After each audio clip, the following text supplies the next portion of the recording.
Whether you are a seasoned professional or in for your first session, recording could be an intense and possibly intimidating task. That being said, there are some steps that you could take so you could walk into the studio feeling confident in your preparation and are ready to record a great sounding album. One of the first steps of preparation you can take is scheduling the session at a time that will allow you to be in a creative state of mind. A long workday can leave you mentally and physically fatigued, which is not going to allow you to think or perform at your best. If you are always groggy until 1 p.m., then don't schedule your session at 10 a.m. The most important step to take is to become well rehearsed in the music you will be recording. More time spent rehearsing before the session will save you money because you will not have to keep redoing takes while you're on the clock. Solidify the arrangement, key, and tempos of all your songs and practice the version of them you are planning to record. If you are going to layer or harmonize an instrument or vocal parts, try out and work on those harmonies before going into the studio. For this, you could use GarageBand, the built-in mic on your computer or phone, or a looper pedal. It is very beneficial to practice with a metronome, whether you plan on using one while recording or not. This is especially true for drummers, as they are usually the ones holding the tempo while everyone else follows. Speaking of metronomes and click tracks, you will need to decide if you are going to use one or not during the session. Unless your drummer has impeccable timing, we strongly suggest that you play to one when you are in the studio. This will solidify the tempos of your music and will simplify the process of overdubs and mixing. Again, it is very important to get used to practicing with a click track, otherwise it could be hard to play with one and stay on beat without sounding robotic and mechanical. You need to decide on the sound that you are going for also. This can range from a live, roomy, a natural sound to a more in-your-face, highly produced sound. A great way to go about this is to find some CDs that really have that sound you are going for. It can mean you like the kick drum from one album, the snare from a different one, and maybe the guitar sounds off another. If you can, try to get these to your engineer several days or weeks before the session so they have that in mind when they are setting up the first microphones. Make sure to be warmed up before your session too. This can include full body stretches, scale exercises, and playing through some of the songs you are going to record. Figure out what works for you and be sure to leave yourself time for that before your session starts. Along with these tips that apply to all musicians, there are also several others that will apply to specific instruments. For guitar and electric bass, you should restring your instrument with brand new strings 3 to 5 days before your session. This will allow your instrument to sound its best and will allow reasonable time for your strings to stretch and settle. It is also recommended to bring an extra set in case one breaks during the session. Check that your guitar is properly set up, which includes intonation and the height of your action. Be sure to bring all the power supplies and patch cables needed for your pedal board, as well as extra 9-volt batteries if you use them in your pedals or have active pickups. Make sure to bring your favorite picks and a strap, capo, or anything else you might need. We have many of these items available at the studio, but most players tend to favor the feel of a certain pick and other accessories. If you feel that your amp is not sounding as good as it should, schedule a tune-up with your repair guy a few weeks before your session. This will give you plenty of time in case a part needs to be ordered. If you are not happy with your amp sound or are looking for a different flavor, we have several classic and modern amps that are available for you to use.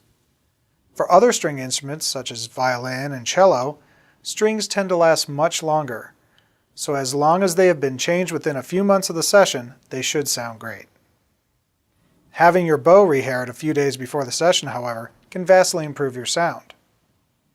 For drummers, replacing the batter heads will make your kit perform and sound at its best. Before coming into the studio, check the tuning of all your drum heads and adjust as needed.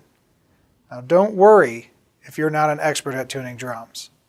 We could dial them in for you so they sound great under the microphones and for your particular style of music.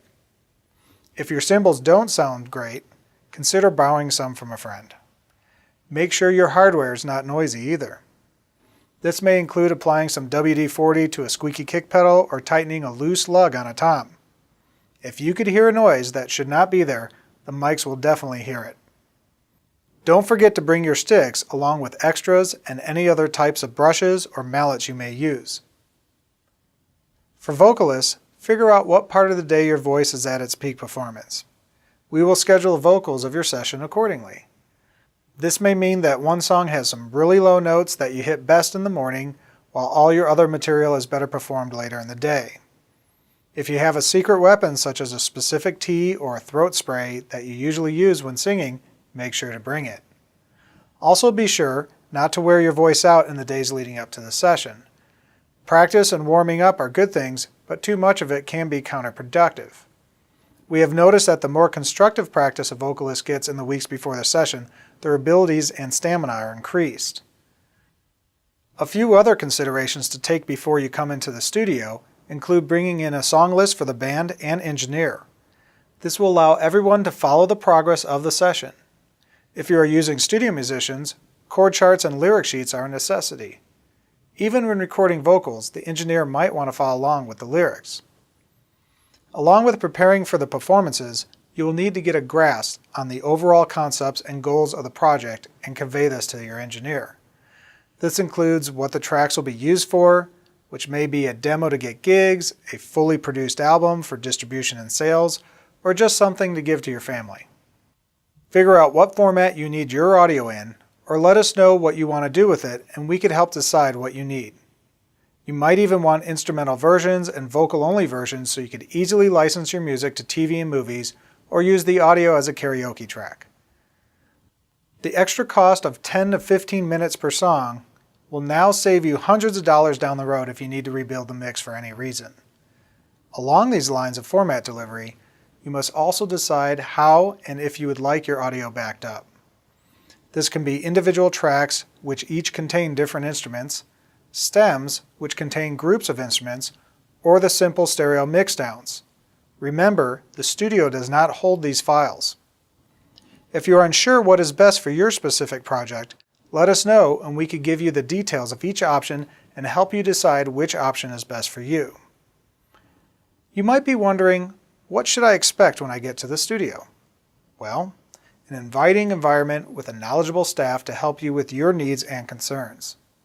Our facility can accommodate many people, but we suggest limiting the amount of guests coming to your sessions.